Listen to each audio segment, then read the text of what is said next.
Assalamualaikum dan selamat datang ke dalam channel Himpunan Cerita Seram by Bro MS. Di dalam channel ini kita akan berkongsikan pengalaman-pengalaman mistis oleh para pendengar dan cerita-cerita seram tentang kewujudan entiti-entiti yang tidak dapat dilihat oleh mata kasar kita. Semoga anda terhibur di dalam setiap penceritaan di dalam channel ini. Assalamualaikum. Kisah seram bilik bernombor 4. Kisah yang aku nak kongsikan kali ini berlaku kira-kira 10 tahun dahulu. Ketika itu, aku belajar di sebuah institusi pengajian tinggi. Ini kali pertama aku jejakkan kaki ke hostel setelah sekian lama tinggal dengan mak ayah sampai habis SPM. Bila dah pertama kali, semua benda kena buat sendiri seperti membasuh baju, gosok baju dan kemas bilik. Biasanya kat rumah mak buat kan. Blok asrama yang aku duduk ketika itu berbentuk segi empat. Ada wing utara, wing barat, wing timur dan wing selatan. Bilik aku berada di tingkat 2, wing timur. Bilik nombor 6.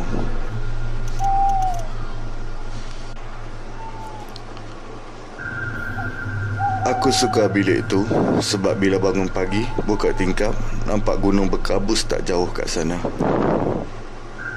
Gunung yang cukup popular kat Malaysia dengan kisah legendanya. Tidak jauh dari bilik aku adalah bilik nombor 4 yang sering menjadi perbualan hangat penghuni blok ketika itu. Sebab apa? Sebab bilik nombor 4 ni sahaja yang tak berpenghuni, dikosongkan. Kemudian diletakkan tanda surau di atasnya dan tak pernah langsung digunakan sebab masjid tak jauh pun dari kolej.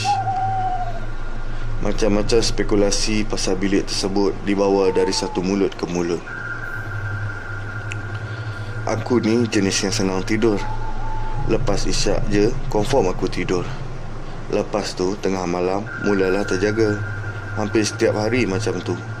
Dah jadi macam rutin dah. Bila tengah malam terjaga, aku biasanya akan study, basuh baju ataupun gosok baju. Pada tahun aku tu, pihak kolej mengharamkan seterika sendiri dibawa ke hostel. Hanya boleh gunakan seterika yang disediakan oleh pihak kolej sahaja. Setiap blok asrama, setiap tingkat memang ada bilik pantry khas untuk gosok baju dan masak air panas. Tapi masalahnya, budak-budak blok aku ni jenis malas nak ke pantry. So, adalah yang gatal tangan ambil seterika tu dengan papan alas tu bawa ke depan bilik masing-masing. Depan bilik ada plug soket tu. So, aku pun merantau lah cari. Dan rupa-rupanya salah satu seterika ada dekat depan bilik nombor 4 tu. Malas aku nak cari yang lain, aku guna je seterika tu. Tengah aku gosok baju kemeja aku, tiba-tiba aku dengar pintu bilik nombor 4 kena ketuk dari dalam. Kuat dan jelas, mencarut aku ketika tu. Tapi aku ni jenis separuh berani, separuh jelah. Separuh lagi, kalau ada benda muncul, memang aku pecut teruslah. Aku fikir gosok baju tu lebih penting, jadi aku teruskanlah menggosok. Bam, bam. Sekali lagi pintu tu kena ketuk dari dalam. Masa ni aku dah mula cuak. Jantung memang laju gila. Duk down, duk down. Aku pandang dekat bawah pintu, aku nampak ada cahaya lampu. Masa tu aku terfikir maybe ada orang kot. Entah macam mana aku boleh pula duk melutut nak telek apa yang ada dari bawah pintu tu. Mengucap panjang aku bila aku nampak ada mata tengah pandang aku juga. Selepas tu juga ada darah memecik keluar dari bawah pintu tu, mengalir keluar banyak. Aku dah tak boleh tunggu lagi. Aku capai semua baju yang tak siap gosok lagi. Seterika tu pun aku tak sempat tutup suis. Terus aku berlari masuk bilik, umban baju atas kerusi. Aku lompat naik atas katil, berselubung bawah selimut. Keesokannya aku demam. Nak bangun pergi klinik ambil MC pun aku dah tak larat. Aku ceritakan apa yang berlaku dekat budak bilik aku je. Seminggu berlalu, aku terus jadi budak popular kat blok. Cepat betul cerita tersebar. Kemudian mulalah keluar pelbagai cerita dan pengalaman dari budak blok yang terdengar macam-macam bunyi. Dari bilik nombor 4 setiap tingkat yang berbeza. Kalau pandang ke arah blok dari luar pada waktu malam, memang boleh nampak bilik nombor 4 di tingkat 1, 2, 3 dan 4 tidak berlampu dalam satu baris dari atas ke bawah. Tapi entah kenapa pada satu malam semua bilik tu berlampu. Aku baru balik dari bilik kawan aku di blok sebelah masa tu. Bila aku pandang ke arah blok aku assume bilik tu diguna pakai. Tapi bila aku lalu depan bilik tu nak ke bilik aku tengok ke bawah pintu, tak ada cahaya lampu pun, gelap je. Baru je aku nak menapak masuk dalam bilik, satu jeritan yang sungguh nyaring, macam perempuan menjerit, kedengaran dari dalam bilik nombor 4 tu. Sambil tu, pintu bilik tersebut diketuk-ketuk dari dalam. Aku ingatkan aku je yang dengar. Ramai penghuni bilik lain keluar tengok apa yang terjadi, termasuklah budak bilik aku. Masing-masing pandang ke arah bilik nombor 4 tu. Budak bilik nombor 3 awal-awal lagi berlari keluar menjauhi bilik tersebut, sebab mereka antara yang paling dekat. Yang lebih memanjakan, bilik nombor 4 di tingkat 1, 3 dan 4 pun berlaku benda yang sama juga. Ada jeritan dari dalam dan pintu diketuk-ketuk dengan kuat.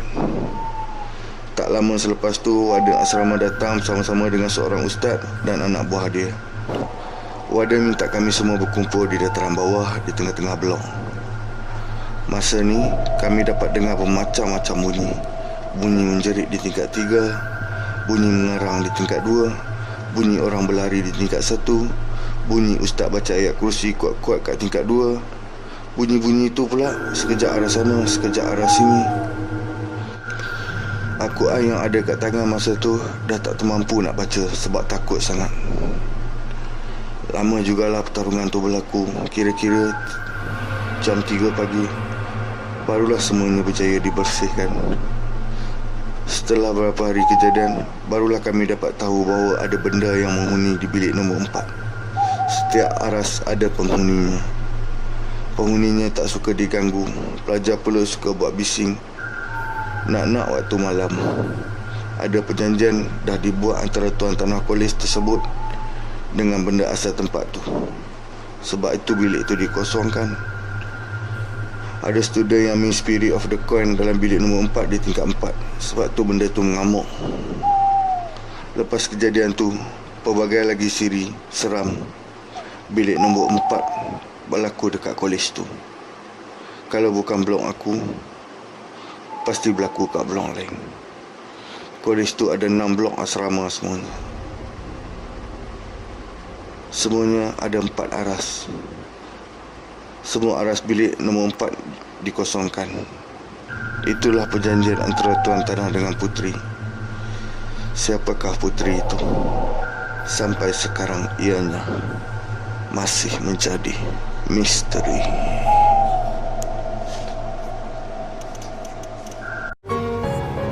Okey bro, MS ucapkan terima kasih kepada pendengar yang sudi berkongsikan cerita seram mereka kepada email Bro MS.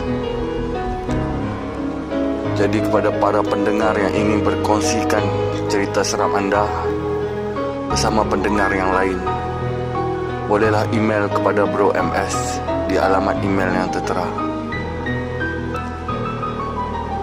Sumbangan sagu hati akan diberikan kepada cerita yang terpilih. Sekian saja untuk cerita kali ini. Kita bertemu lagi di himpunan cerita seram by Bro MS di episod yang akan datang. Sekian, Assalamualaikum.